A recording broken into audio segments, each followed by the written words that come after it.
Halo semuanya, selamat datang di video series pembelajaran PLC. Pada video sebelumnya, kita sudah memperkenalkan dasar-dasar PLC yang perlu diketahui. Dan pada video ini, kita akan melanjutkan pembahasan tersebut ke tahap yang lebih tinggi, yaitu mengenai dasar-dasar bahasa pemrograman PLC, yang sangat penting diketahui sebelum merancang surat PLC dengan mempertimbangkan bahasa pemrograman yang digunakan. Oke, mari kita mulai sekarang. Pada video sebelumnya, kita sempat memperkenalkan International Electrotechnical Commission atau IEC 61131-3 yang merupakan sebuah standar internasional yang digunakan dalam pengembangan sistem kontrol otomatis yang menggunakan PLC atau Programmable Logic Controller. Standar ini mendefinisikan 5 bahasa pemrograman yang dapat digunakan pada PLC yang terbagi menjadi 2 kelompok berdasarkan visualisasi programnya, yaitu Textual Language dan Graphical Language. Textual Language dalam PLC adalah bahasa pemrograman yang menggunakan sintaks teks seperti bahasa pemrograman pada umumnya, seperti C, C++, atau Java. Sedangkan Graphical Language dalam PLC adalah bahasa pemrograman yang menggunakan grafis untuk merepresentasikan operasi dan logika dalam program. Textual language pada program PLC terdiri dari bahasa pemrograman yaitu instruction list dan structure text. Sedangkan graphical language terdiri dari 3 macam bahasa pemrograman yaitu ladder diagram, sequential function chart, dan functional block diagram. Standar yang diciptakan oleh International Electrotechnical Commission atau IEC ini dibuat untuk memastikan bahwa sistem kontrol otomatis dapat diakses dan diprogram oleh berbagai produsen PLC yang berbeda dengan mudah dan konsisten. Dengan menggunakan bahasa pemrograman yang berbeda, kita bisa membuat suatu proses yang sama sesuai dengan program yang kita buat. Misalnya, kita ingin membuat suatu sistem yang digunakan untuk menyalakan sebuah lampu C dengan 2 push button, yaitu push button A dengan tipe normally open dan push button B dengan tipe normally close. 2 push button ini terhubung sesuai dengan aturan gerbang logika N. Seperti yang teman-teman lihat pada layar, kita bisa menggunakan kelima bahasa pemrograman PLC yang sesuai dengan standar IEC 61131-3 untuk mengendalikan sistem ini. Meskipun bisa digunakan dengan 5 bahasa pemrograman PLC, namun setiap bahasa tidak selalu cocok untuk semua sistem proses. Masing-masing memiliki kelebihan dan kekurangan. Ada yang cocok untuk sistem tertentu atau keahlian programmer tertentu. Sehingga perlu pertimbangan yang baik dalam menentukan bahasa pemrograman yang akan digunakan. Untuk lebih memahami hal apa saja yang perlu dipertimbangkan dalam hal memilih bahasa pemrograman, terlebih dahulu kita pahami kekurangan dan kelebihan dari masing-masing bahasa pemrograman PLC. Yang pertama adalah ladder diagram. Ladder diagram adalah bahasa pemrograman PLC yang paling populer. Menggunakan logika internal untuk menggantikan banyak komponen seperti timer dan counter, kecuali perangkat fisik yang membutuhkan sinyal listrik. Representasi grafisnya menyerupai tangga atau ladder, terdiri dari garis horizontal yang disebut dengan rang dan garis vertikal yang masing-masing merepresentasikan kawat listrik yang berbeda. Bahasa pemrograman ladder diagram memiliki keunggulan mudah untuk dipahami dan dibaca oleh operator maupun teknisi yang memiliki latar belakang pendidikan teknik elektro atau mekanik, karena bentuk diagramnya yang mirip dengan rangkaian listrik atau logika relay. Ladder diagram memiliki keunggulan mudah untuk debug dan edit online karena strukturnya yang berbentuk tangga memungkinkan programmer untuk mudah melacak dan memahami urutan jalannya program. Ketika terjadi kesalahan dalam program, programmer dapat dengan mudah mengidentifikasi dan memperbaiki dalam mode online tanpa harus mematikan sistem dan memeriksa hardware. Selain itu, karena sifat yang berbasis grafis, pengeditan program ladder diagram bisa dilakukan dengan mudah. Cukup dengan menambah atau menghapus elemen-elemen pada diagram tanpa harus memikirkan sintaks, seperti pada bahasa pemrograman teks. Namun, ladder diagram hanya dapat menggunakan instruksi-instruksi yang telah tersedia, sehingga terbatas untuk instruksi yang kompleks, seperti yang banyak digunakan untuk sistem motion control. Kemudian yang paling sering digunakan oleh berbagai sistem yaitu function block diagram atau FBD.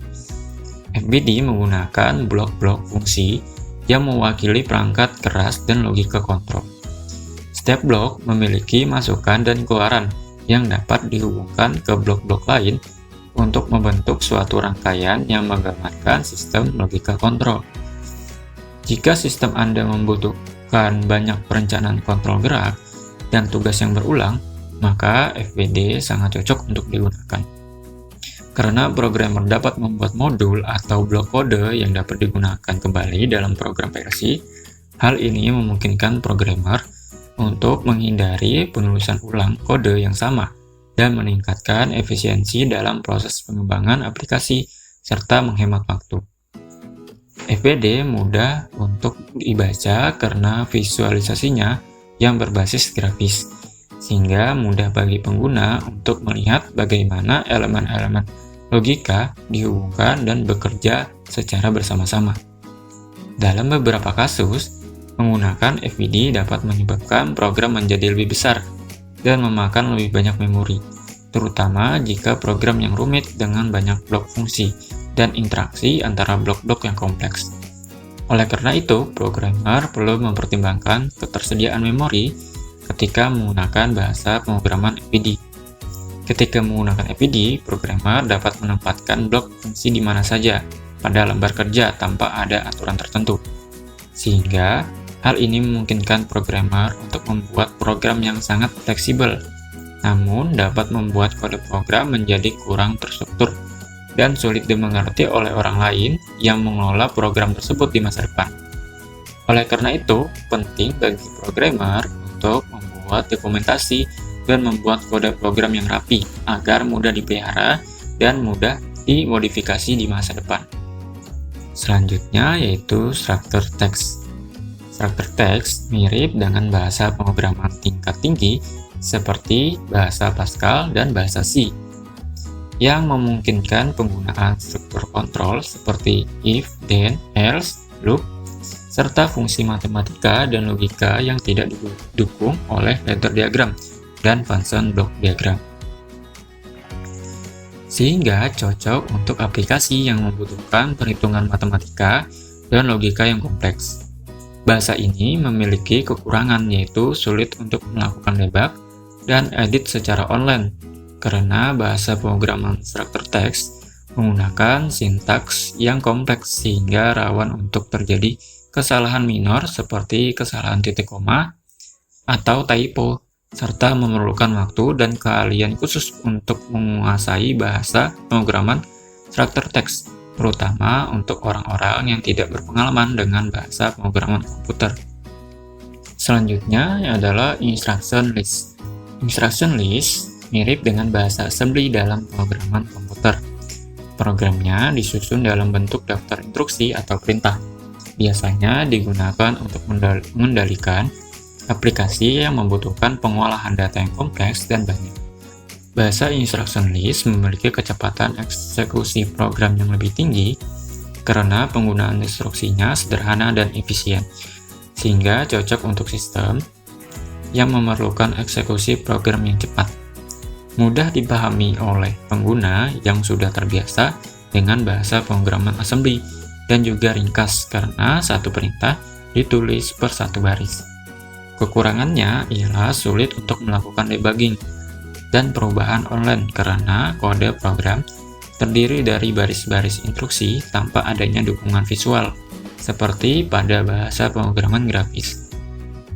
Selain itu, dibutuhkan waktu yang lebih lama untuk menuliskan program. Untuk kasus sistem yang terdiri dari banyak perintah yang dijalankan karena sintaks yang ditulis secara terperinci atau per baris.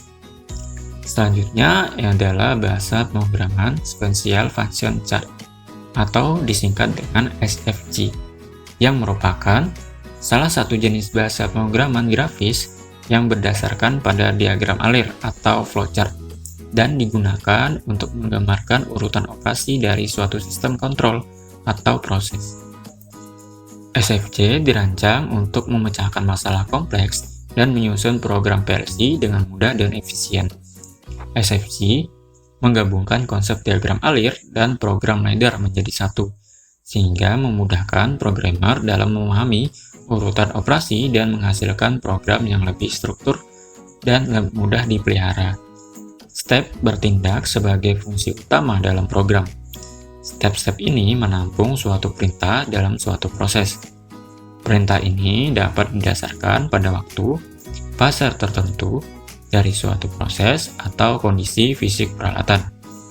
Sedangkan transisi adalah instruksi yang digunakan untuk berpindah dari satu step ke step yang lain berdasarkan ketentuan yang telah dirancang.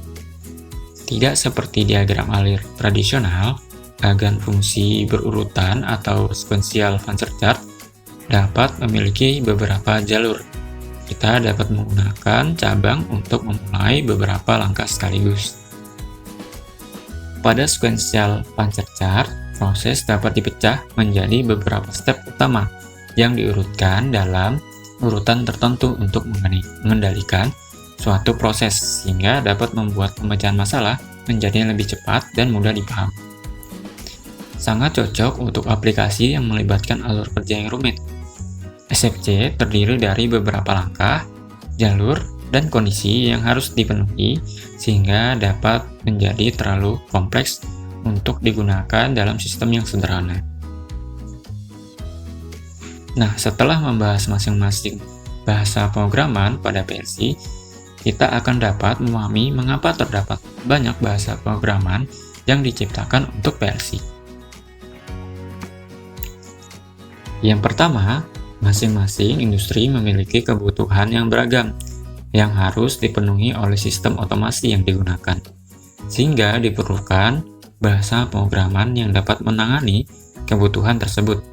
Misalnya, jenis mesin atau sistem yang digunakan, kompleksitas dari sistem tersebut, tipe sensor dan aktuator yang digunakan, dan juga spesifikasi teknis lainnya.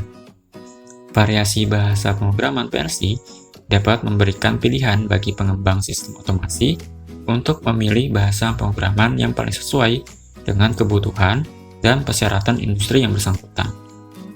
Sistem yang lebih sederhana seperti kontrol suhu pada sebuah ruangan mungkin dapat diimplementasikan menggunakan bahasa pemrograman ladder diagram.